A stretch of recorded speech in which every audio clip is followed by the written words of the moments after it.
When the contract's not clear, when it's vague, that's what can lead to litigation. The more gray area you have, the more area there is to fight and have a dispute with the other side. As a business to function, you have to take risks. I know you need to have it, but I hate paying insurance because I've never used it. And knock on wood, right? I don't think the capitalism could survive without insurance. Business is done because there's insurance available. This is Maestro Minute, the show that discusses all things real estate, sharing interviews with the most successful people in the industry. Hear from their perspective and what they are doing to achieve success. Get exclusive tips on how you can also succeed in real estate. Maestro Minute is brought to you by Maestro Development. Here's your host, Mhare Mouradian. Hey everybody, welcome to another episode of Maestro Minute. Hopefully you've been enjoying the interviews we've had so far. Super excited today, as I am in all my interviews, but today is a special one, extremely special. And today we got a really special guest. I'd like to welcome Mhare Mouradian. Mhare, thanks for coming. Thanks for having me. So Mhare is a corporate attorney. So Mhare comes with a wealth of litigation and corporate experience. He is an attorney here in downtown Los Angeles, but you serve the entire U.S. With clients ranging from startups to Fortune 500 companies. He focuses much of his practice on complex, high-stake commercial litigation, business disputes, breach of contracts, which we'll talk about today a little bit, and matters involving real estate, corporate ownership, kind of all things corporate across the board. Got a lot of wealth and experience, so I'm super excited to have you here. Thanks for having me. I'm super pumped to be here as well. Yeah. Tell everybody else a little bit more about yourself and what you do, and so we can learn a little bit more about you. Absolutely. And thank you, Nareg, again for having me. It's really is really cool to do this with you. I'm an equity partner at a firm called Hush Blackwell. I focus on commercial and real estate litigation. My clients are in different industries, but mostly real estate, manufacturing, technology, and finance. But in the real estate space, I represent a lot of real estate developers, commercial brokers, and both on the commercial landlord side and the commercial tenant side, and all revolving around contracts and a lot of different types of disputes. I'm a trial lawyer at the end of the day. I love taking cases to trial, but most cases resolve. And it's in those areas where the contracts are important, the different provisions are important that dictate how those cases go. I'm super excited to be here. It's really special being here at the Jonathan Club with you as well. I'm really proud of all your success and everything you've achieved, and let's get to it. Awesome. But today's about you. It's not about me. Out of all the litigation you've gone through, how many of those settle out of court? Is there always a rough percentage, or is it customized to the actual case? So that's a very good question. So I've been practicing about 20 years. I've had 5 to 6 trials in 20 years. And so for a business litigation attorney, that's actually a pretty good number. Criminal attorneys, DAs, defense attorneys go to trial all the time. But on the civil side, it's really expensive, time consuming, it's emotional, affects the business's bottom line. So a lot of cases resolve. But I like to prepare cases from the beginning as if it's going to go to trial, and gather all the evidence, develop the theme for the case, see the strengths of the case, the weaknesses, and try and create some leverage to either reach a resolution or get ready for trial. So I'd say most cases don't go to trial. Most cases do resolve. Sometimes you're put in a situation where your client's put in a situation where they might not have a choice but to go to trial. Last year, that was a situation for me. One of my clients was a commercial tenant in a real estate property up in Marin County, and they were forced to go to trial. 6 weeks later, it was my first Zoom trial. In the heart of COVID, we got a unanimous 12-0 defense verdict, and I had a great team at my firm at Hush Blackwell, and it was a great victory for my client. He was facing, potential bankruptcy if they had lost. It was a 7-figure exposure case. So that case was litigated for years, and from the beginning, we positioned ourselves and developed the theme. And thankfully, the jury believed it and came out with a winning verdict. Those are the things I like to do. I like going to trial, but most cases don't go to trial. Okay. Okay, good. I feel like with me, I'm always, when I represent my clients, we're always managing their risk, right? And we look at it from a execution standpoint, being on schedule, being on track, making sure the budget's good, making sure that, that there's the risk is minimized for the clients. What type of stuff do you work on to minimize risk for your clients on the legal side? Like, what are some good things that we could talk about? So hopefully, if you're transacting business, whether real estate or construction, hopefully you have a contract in place. It's in writing. Hopefully you're also, as a company, you're incorporated, whether you're a S Corp, C Corp, LLC. Those are all things you could protect yourself personally from liability. But then taking it a step further in the negotiation of the deal, it's kind of a risk-benefit analysis. So you might take more risk on a bigger deal. There's a higher reward or on the business side of it, or you may take less risk. I have some clients that, based on their business plan and model, they can't afford to take risks. So they shift a lot of the risk to the other side in these deals, which includes everything from like insurance, indemnification, and limitation of liability. Those are the three areas I like to focus in. And I have a whole team of real estate transaction lawyers that help draft the agreements. And I will come in later if it gets to litigation. But those are the three areas like really emphasize to beef up your contracts. So what do you see in contracts that are always kind of failing or being litigated from your clients? Are there's like one or two things that always they're missing?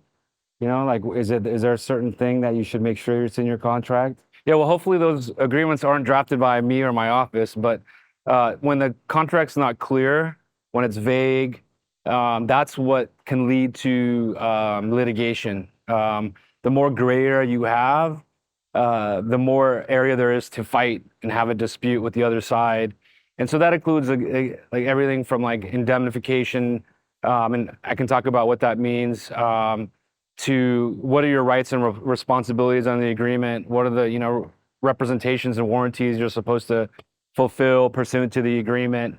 And the ones that I often see in litigation, the contracts or the disputes, usually those terms are not clear and there's a gray area.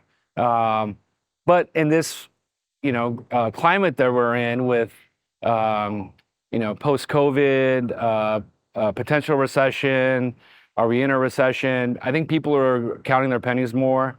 They're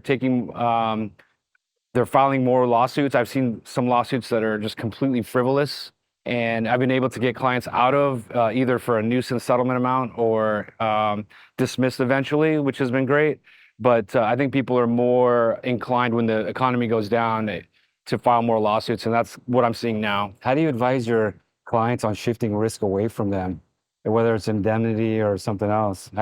What's the best way to shift risk away? So a lot of that depends on what side you are on the contract, your ability to do that. But if you have so let me use an example. So if you're a commercial developer or you're a commercial landlord, you have tenants and you want to make sure that those tenants, or if you're a contractor, you want to make sure that your subcontractor indemnifies you for any claims that arise out of their conduct, or their omission or their lack of doing something, which brings up a third-party claim, someone else. So someone gets either hurt on the job and it's because some tools were left behind by a subcontractor in an area it shouldn't have been, and a lawsuit's filed later. As the contractor, or even as a sub, if you have an indemnification in your contract, that will protect you, where then you have to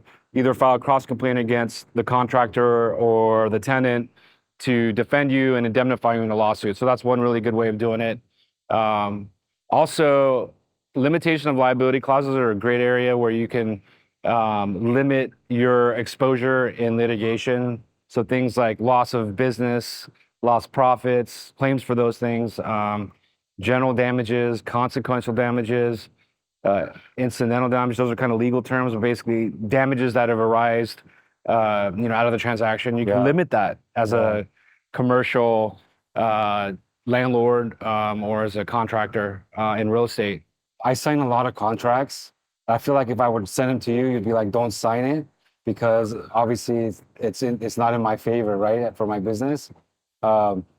When you run in that situation, is it like you said, risk versus reward? Like I find that I do sign a lot of contracts, but there's risk there, but the reward is greater, and that all those items in that contract basically get activated if something goes bad. So my job is always to make sure that like projects don't go bad, right? There's always stuff that happens, but what would you say? I guess what would you say to me, like, hey, like over risking the company, like when you're just signing those contracts? Because like I've worked with large firms, right? And obviously they have a team of attorneys, and me, I'm a small guy. I don't have a team of attorneys. Like if anything, I have you, right? And you're a big guy, but how would you advise someone who's in a small business that's doing development and they're going up against these bigger entities? Yeah, that's a good question. First is you should be asking me to look at your contracts. Your fee's too high, bro. I'll give you a special Family discount. But it really just depends. Like, I'm not saying don't take any risk. As a business to function, you have to take risk. So I get that, and a good business lawyer also, I think, understands that. So our job is to advise you of the risks, and then ultimately you make a business decision. So you don't want an attorney to say you can't do this, you can't do this, you can't do this, because then you'll never do business. Yeah. So business is a risk. You're taking risks. You're an entrepreneurial, and you've become successful because you've taken these risks. So you have to take risks. But as lawyers, typically we're risk adverse, and so our job is to advise you of the risk. But like, it's also good to know who you're getting in bed with, so to speak, who the other side is that you're dealing with, and if they have a good reputation, you have a solid relationship with them. Chances are, if there's something arises, a dispute, you guys are going to work it out because of your relationship. Really everything comes down to relationships, whether it's real estate, construction, attorney. It's really down to your relationships. But it's when those go bad is when you got to lean back on the contracts. So as a small company, you might not have as much leverage, but at the same time, if you have I have a couple clients that pick and choose what deals they work on because they kind of, they're like the cream of the crop, and they can choose, even though they're not a big company.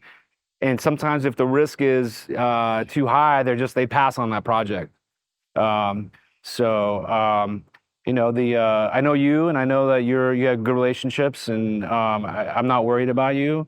But for those other small businesses, you want to just make sure, you look at the indemnification. If you get an attorney, get a good lawyer, a business attorney who understands your company, understands your culture, your business, and have them take a pass at it. There's an old adage that says, like, don't step over a dollar to pick up a dime.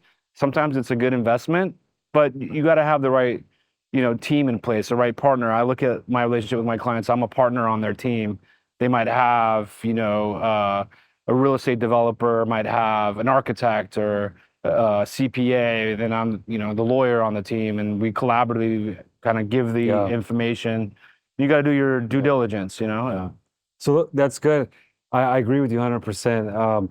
What if you're in a contract and the other person on the other side of the contract keeps violating the contract? At what point do you feel is necessary to kind of raise the flag and get, legal advice involved?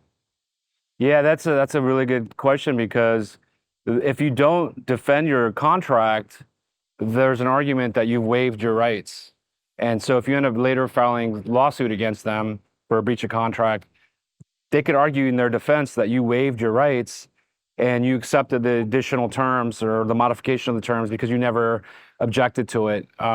You want to include in your contract like a notice provision if someone's in breach, also to give notice. If you don't give notice within a certain time, then you've waived your claim to that breach. But you absolutely should stand up, for your rights.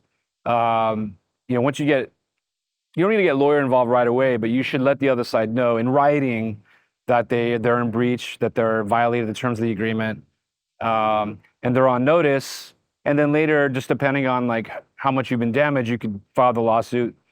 Breach of contract, statute of limitations is 4 years for a written contract. You want to always kind of keep that in mind.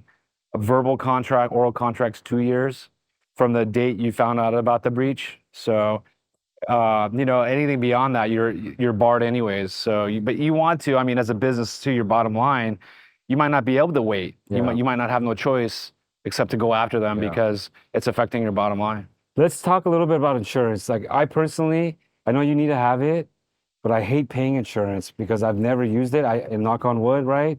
And the insurance rates have gone up a lot. Why is insurance important, like from a legal aspect? Well, I think also, even on a broader context, I don't think the capitalism could survive without insurance. Business is done because there's insurance available. And so insurance is important because it's another, in the legal context, it's another risk shifting tool that you have.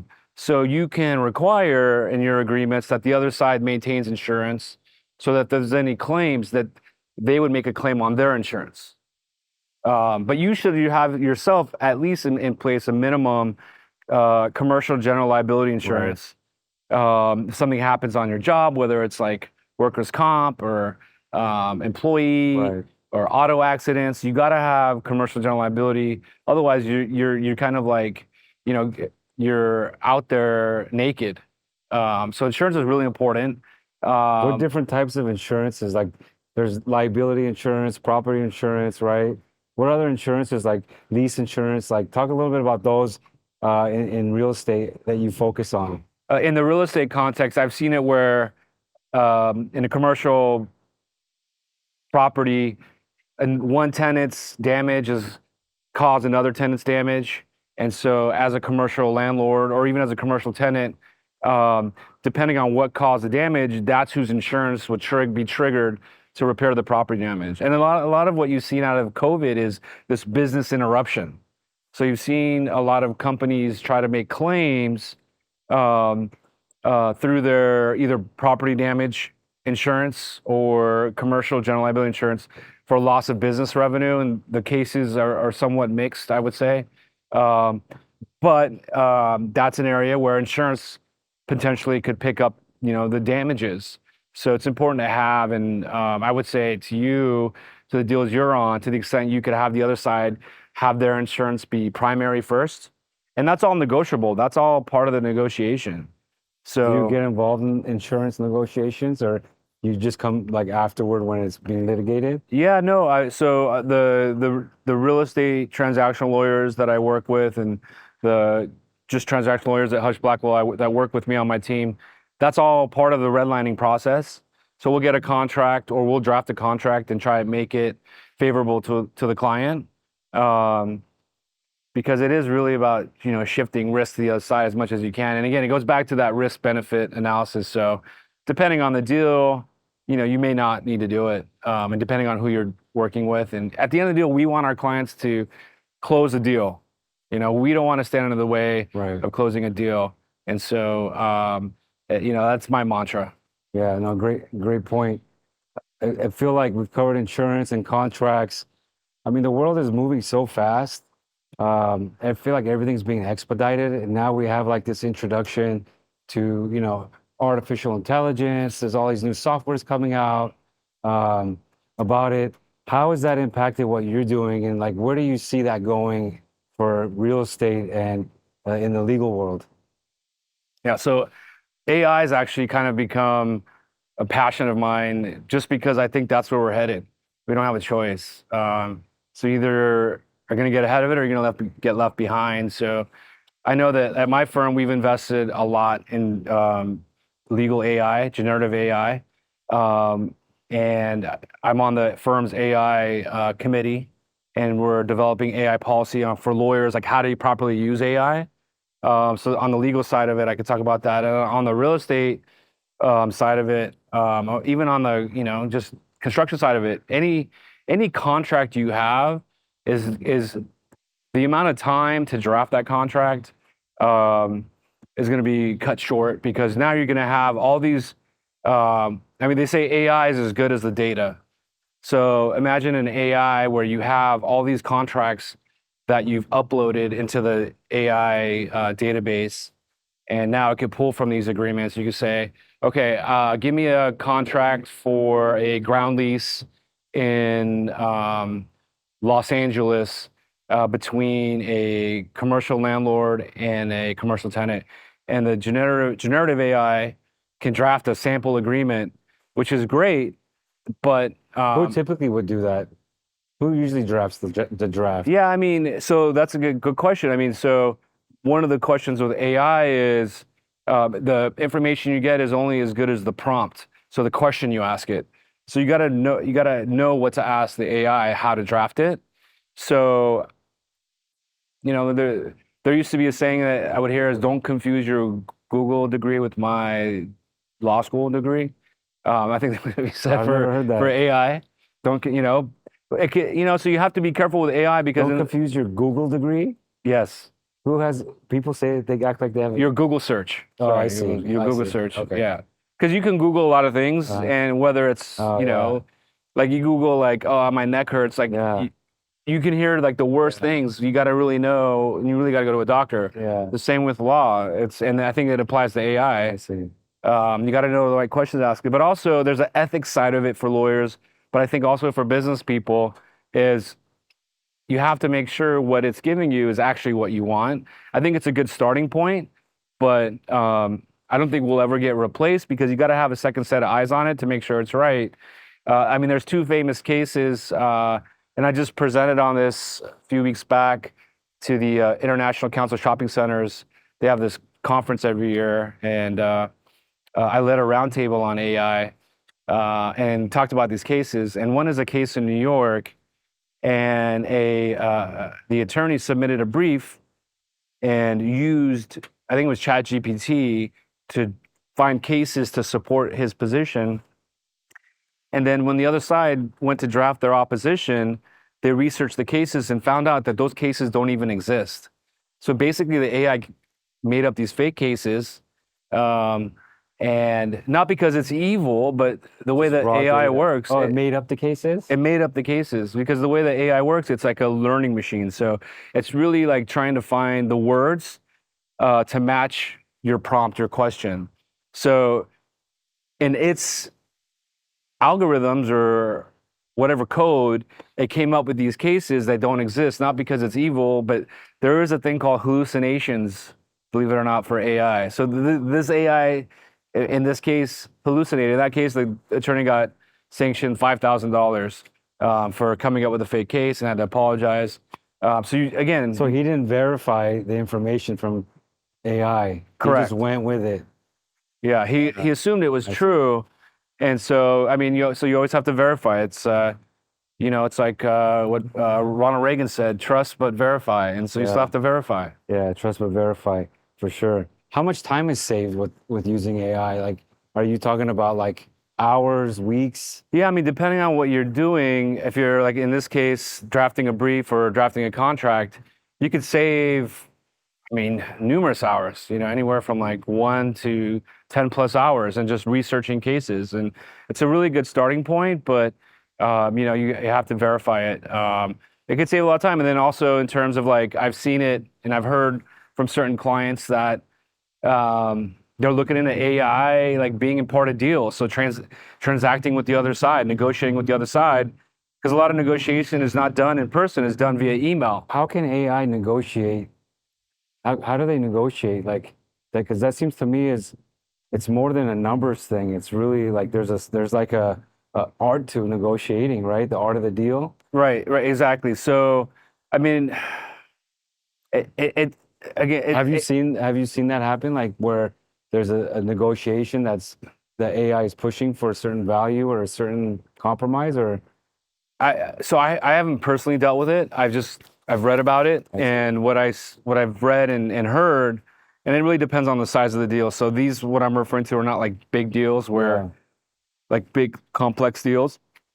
But on like ordinary, like simple transactions, you just give it the parameters and it can negotiate for you.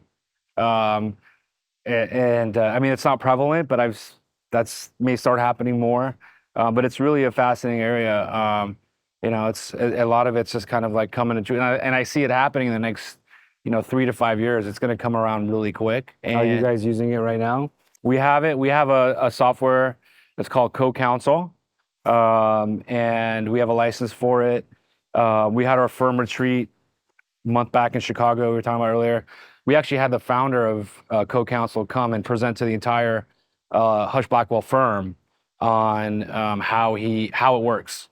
And so we're using it. We've invested in it. We want to be a leader in it from the legal side of it. But yeah, it is. It's definitely going to be a tool. I think that's going to make things more efficient. You just got to be careful ethically and make sure you review everything. It's never going to like be on its own. At least if it is, there's a big risk for that. So again, avoiding risks. So you're always trying to like think about that. Yeah, no, it's great. This is something that I think I've been talking about and with a lot of the people I've been interviewing is, where we're at today, where we've been and kind of where we're heading. We talked a little bit about artificial intelligence. You have a good network, a large network, and a lot of good, strong clients that you work with. What do you see coming down the pipeline as far as the economy is concerned? Obviously you don't have a crystal ball, but like if you were to like think about or feel for where we're heading, what do you see out there? Like what do you feel?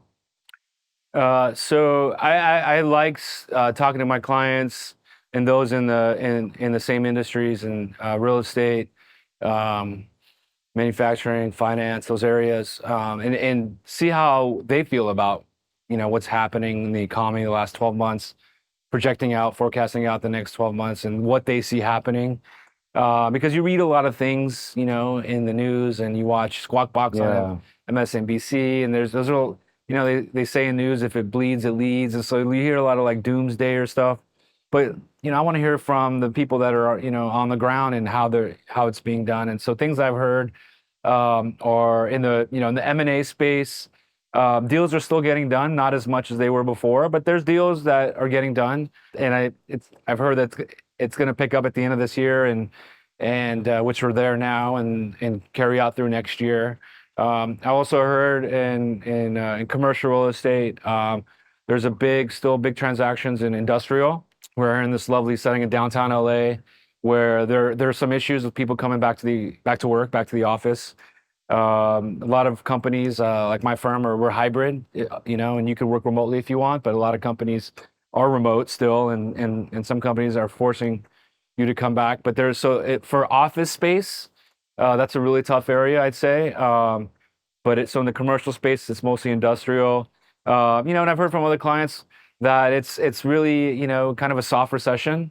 No one really knows, but that's the feeling they've gotten, and the economy is still chugging along. And there may be a soft kind of recession, a soft bounce. But the economy is still strong, and they're still transacting business. And it depends, like industry by industry. How the economy is affecting you. So if you're consumer facing, like offices, it may be a little more difficult. Also, interestingly, if you're in like this kind of lower echelon, where like a 99-cent store, for example, like those type of retailers are doing really well right now. And there's not the online brick and mortar stores.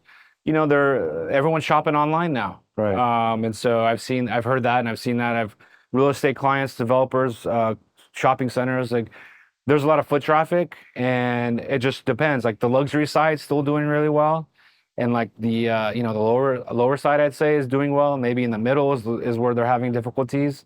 It's a little bit of a mixed bag, but I don't see it as the doomsday kind of as people had predicted earlier in this year. That's not what I've heard from clients. I've had very minimal clients go out of business during COVID. Yeah. But most of them have made it through, and those that have made it through are doing really well, and it's made them stronger, and they've tightened up their belts and have pivoted and to be successful economically. Yeah, I agree with you 100%. I mean, I'm pretty bullish on where we're heading, and you got to kind of pivot to how the market changes and the demand changes. It's never static. So you have to figure out, where deals are done, where development is done, what's the latest like thing people want, right? And here in downtown, like there's a lot of office spaces here, and there's a huge push for office conversion to residential. And once that starts becoming more mainstream, I'm curious on what the lease agreements are going to be like from office buildings to their tenants, right? Like you just heard about WeWork, right? And the bankruptcy and all that stuff they're going through. Obviously, different model. Its time came and passed, right? A little too over leveraged. But have you been involved in any of those new type of markets or new type of things that are happening? Yeah, that's a good question. That's very timely, actually, because a lot of that is transpiring right now because you have these landlords that have these, like, frankly, some of these dated commercial centers. And if people aren't shopping, let's say, at the commercial centers, like, what do you do with this massive land?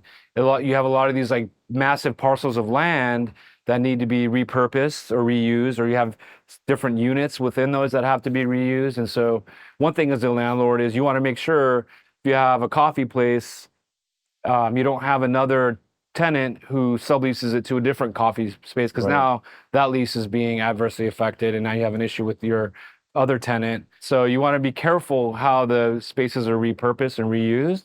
But there's a lot of that being done. There's a lot of real estate. It might be, and I think I've heard this, it's one of the biggest real estate movements and booms in recent date because a lot of these lands are being reused. They're being put for residential, mixed use, and just repurpose. And so with the zoning, parking, there's a lot of issues that can come out of it, transactionally in the contracts and the leases. And with the second thing is with WeWork, actually one of my partners just wrote an alert about the bankruptcy.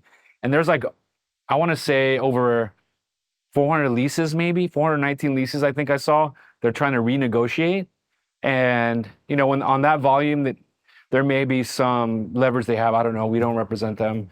I don't know. I can't speak to that deal, but that's a little different when you have that many on volume. But I know a lot of landlords, and I've seen it for myself, a lot of cases where I've been on both sides, commercial landlord, commercial tenant, where, if the lease is the lease. And so if you breach the lease and you owe the landlord for those payments, it's going to be hard to get out of that. And then on the flip side, as a landlord, it really just depends on your relationship with your tenant. Or if you're doing a real estate deal, it depends on, how badly you want to get the deal done. The terms are right. Financing is a whole area.